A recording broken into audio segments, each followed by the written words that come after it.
Here is a question. Read it carefully and think about the answer. Let us solve it step by step. Let us first understand the key concept here. The rate of electrophilic aromatic substitution, EAS, depends on the electron density of the aromatic ring.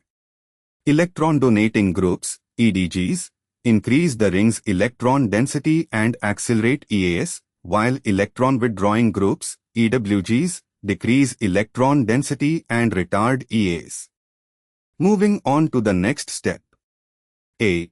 Nitrobenzene, number 2, is a strong electron-withdrawing group, both by induction and resonance.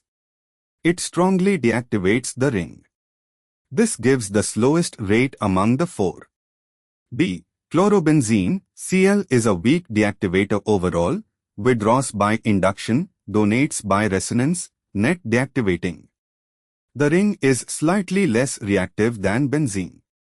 C. Toluene, CH3, is an electron-donating group, hyperconjugation and induction. It activates the ring, making it more reactive than benzene. D. Benzene, no substituent, baseline reactivity. Moving on to the next step.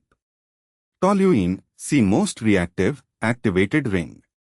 Benzene, D, baseline. Chlorobenzene, B, slightly deactivated, less reactive than benzene. Nitrobenzene, A, strongly deactivated, least reactive. This gives CDBA.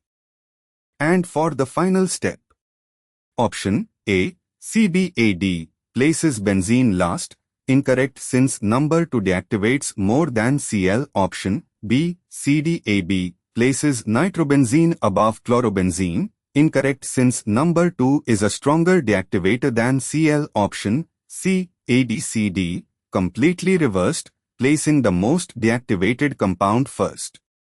Therefore, the correct answer is D. Therefore, the correct answer is option D.